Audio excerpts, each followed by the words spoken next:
Des spectacles grandioses, avec des milliers de bénévoles et de professionnels.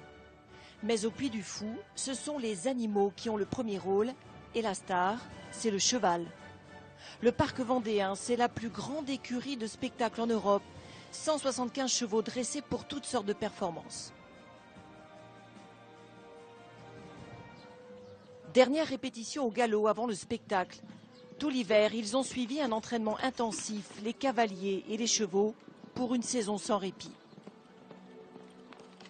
On tourne à 4 spectacles par jour. C'est notre maximum, nous, au Secret de la Lance. Et c'est assez intense comme cadence. Le mois d'août est dur physiquement, pour les chevaux, pour les cavaliers. Comme les acteurs, les pur sang se préparent, chacun son costume. Et faire attention qu'aussi le caparazon soit bien attaché, qu'il ne gêne pas le cheval. Donc par exemple au niveau de la tête, qu'il ne gêne pas les yeux. 30 minutes de show, les tableaux s'enchaînent. Le cheval est présent dans la plupart des spectacles, une façon de raconter 2000 ans d'histoire qui plaît au public. Nous, toute la famille, on monte à cheval, c'est très impressionnant. Très impressionnant. Ils ont dansé un peu sur les chevaux quand ils se sont mis debout, ils ont fait les saltos. C'est gracieux, c'est joli, c'est bon, on voit qu'il doit y avoir du travail de dressage derrière, quoi. C'est chouette. Des animaux choyés comme des athlètes de haut niveau.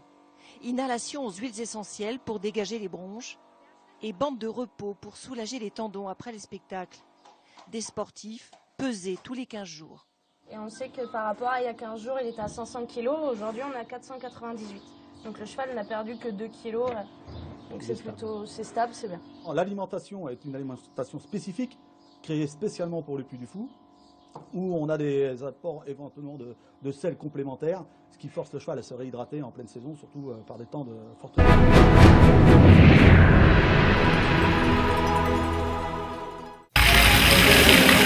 Alors je suis en compagnie de Laurent Albert, directeur du Grand Parc, et de Nicolas Devilliers, qui est lui directeur artistique. Alors Nicolas, si on fait un retour en arrière, voilà, on s'imagine au tout début de cette grande aventure, est-ce que vous seriez imaginé être là encore 30 ans après? Est-ce que vous attendiez un tel succès? Évidemment non. Le Puy du Fou, c'est d'abord une aventure artistique et c'est une aventure qui, comme toute aventure, a débuté sans savoir où elle allait. Donc le Puy du Fou est né avec d'abord un spectacle porté par des bénévoles, spectacle qui s'est énormément développé aujourd'hui, qui est toujours porté par des bénévoles. Et puis ensuite, cette association de bénévoles a donné naissance au Grand Parc. Et donc, évidemment, l'aventure s'est développée d'une manière qui était absolument imprévisible au départ. Oui, voilà. Vous avez été porté par tout le succès. Alors, quel était le but, justement? Vous l'avez dit, c'était plus tous ces bénévoles qui se retrouvaient.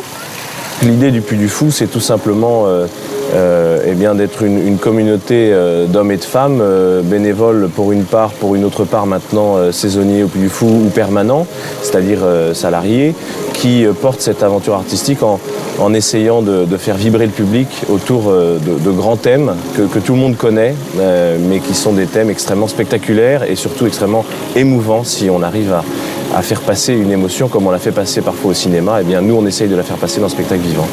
Et les chevaux, alors, ils interviennent dans combien de spectacles?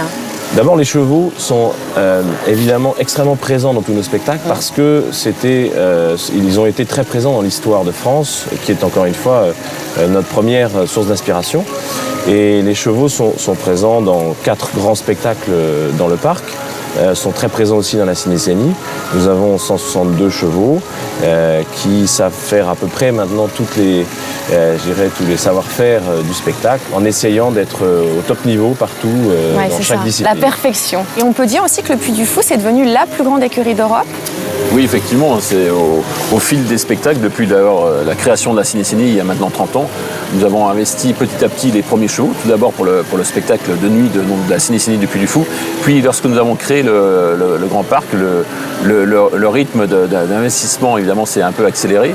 La difficulté d'un parc par rapport à un spectacle nocturne, c'est qu'effectivement le Grand Parc, nous sommes obligés de reproduire les mêmes spectacles plusieurs fois par jour, donc d'avoir un turnover aussi bien au niveau des acteurs mais également au niveau des chevaux. Donc c'est pour ça qu'on a été obligé de développer nos écuries, de développer nos effectifs donc de chevaux et ensuite nos spécificités selon les différents spectacles, comme disait Nicolas, entre le dressage, entre les chevaux de voltige, entre les chevaux d'attelage, de traction pour la course de chars du Stadium Gellermann. Donc à chaque fois, selon ces nouvelles activités, nous avons été obligés donc d'investir tout d'abord des catégories de chevaux qui n'ont rien à voir les uns avec les autres, et de deux, donc de dimensionner ces écuries pour pouvoir reproduire ces spectacles, comme ici Mousquetaires de Richelieu, nous le jouons de 2 à 5 fois par jour. Donc il faut être aussi performant lorsque nous avons 5 spectacles. Pour les visiteurs, ils voient simplement le spectacle une fois dans la journée. Donc il faut être très performant du matin jusqu'au soir et de début de saison. Ensuite, nous commençons, nous ouvrons la saison mi-avril jusqu'à fin septembre. Je vous présente Sonny Pharaon, pure race espagnole, 6 ans. Il a intégré nos écuries en 2006. Et après une bonne année de formation, il intègre l'équipe pilier des chevaux de la course de char. Donc aujourd'hui, pour le spectacle, c'est Benjamin qui le prendra dans son char. Merci. Toujours un moment de tension quand les chars rentrent.